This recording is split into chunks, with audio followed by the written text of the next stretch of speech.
When Willy Mo Pena was signed as an amateur free agent in 1998 by the New York Mets, it looked like the start of a long and successful Major League Baseball career. Swing and a high fly ball. Pena was the type of player that made coaches drool and scouts faint. Willy Mo drives it deep right field. The Diamondbacks win! The Dominican-born outfielder was 6'3", big, strong, and powerful, and not even 20 years old. But it was not to be. It wouldn't be long before the New York Mets dealt Pena across town to the New York Yankees, who eventually traded him to the Cincinnati Reds.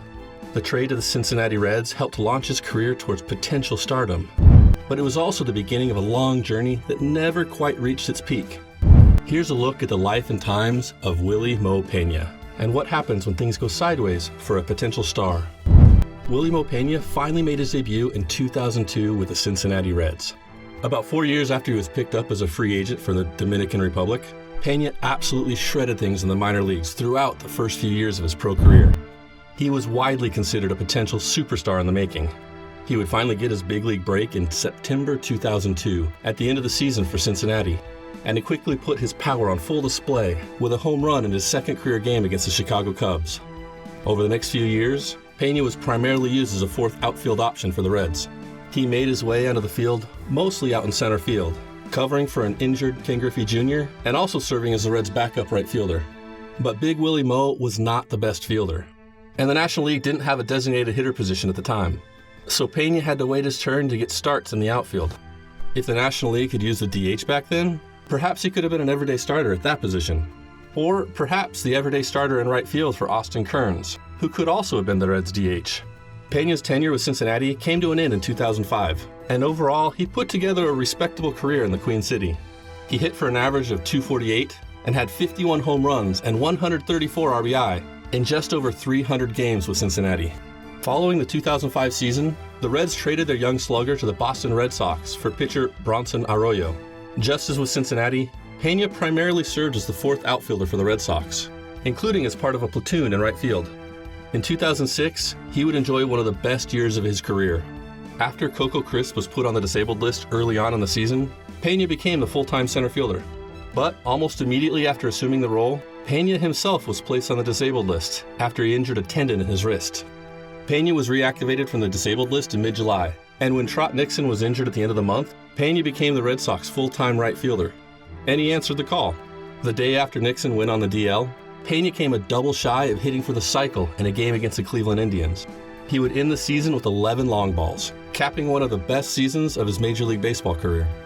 He also posted a career-high .301 batting average and an on-base percentage of .349 in just under 300 plate appearances. But after a career year in 2006, Pena was reduced to a minimum playing time in 2007 during Boston's World Series run. He was rumored to be on the trading block for the majority of the season, but nothing materialized.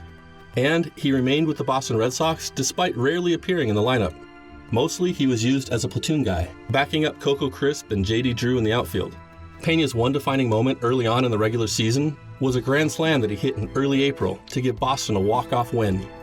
But there really wouldn't be much else to cheer for that season. Near the end of 2007, Willy Mo Pena joined the Washington Nationals organization as part of a 3-team trade involving the Arizona Diamondbacks.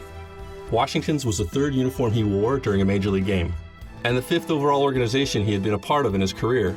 Remember, this was a guy who was once destined for superstardom.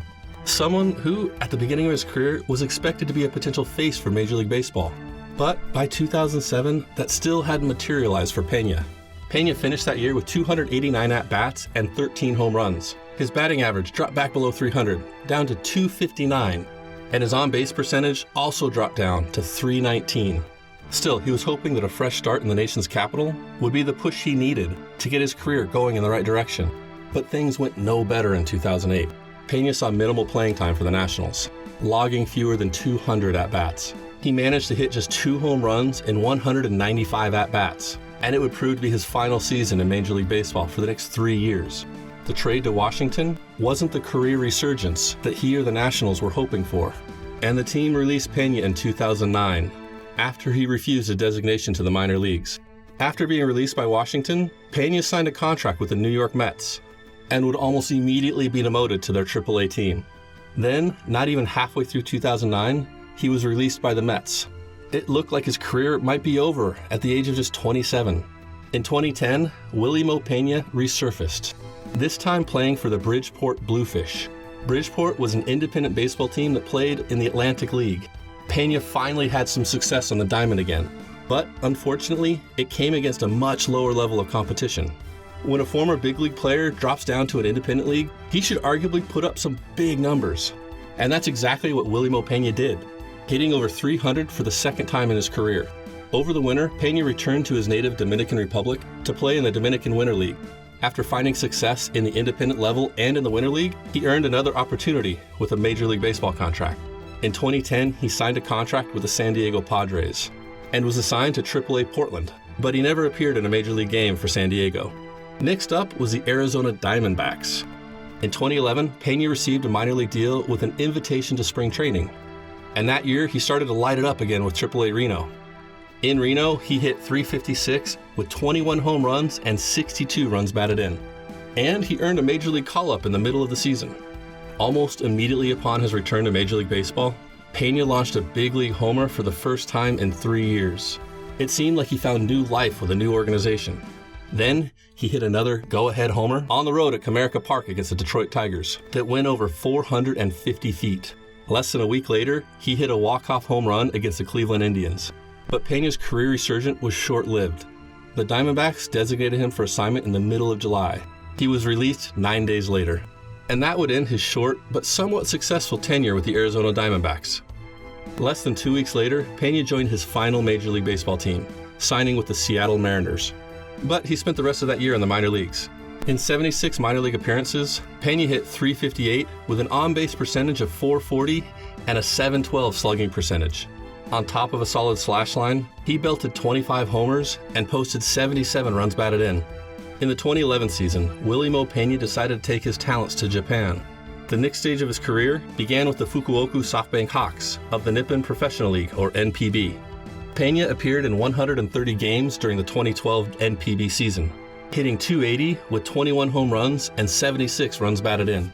But he missed a huge chunk of the following season, his last with the Hawks, and hit just .233 with 16 RBI and a single home run. Pena joined another NPB team, the Oryx Buffaloes, in 2014, and he had one of his best seasons. He hit .255 with 32 home runs and 90 RBI in 140 games. Pena moved again the following year, joining the Rakuten Golden Eagles and posting a respectable average of .268 with 17 home runs. In 2017, Pena, now 35 years old, made one last push for the majors, earning a spring training invite with the Cleveland Indians. Unfortunately, it wouldn't work out, and he was cut at the end of spring training, effectively ending any chance he had of making a Major League Baseball comeback.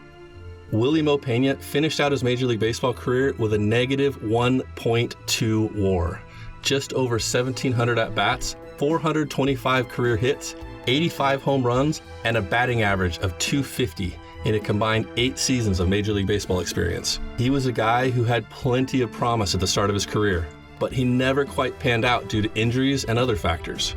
And he never lived up to the lofty expectations that he had as a young ball player. But after multiple opportunities with Major League Baseball teams, Pena did find some success in Japan.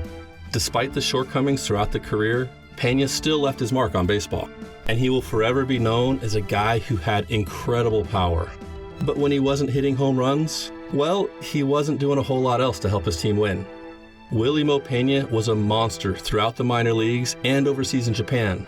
But unfortunately, his skills just didn't translate to the big stage, which is why baseball's next big star simply faded out when it was all said and done.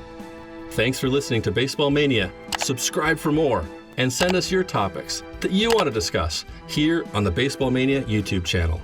Play ball.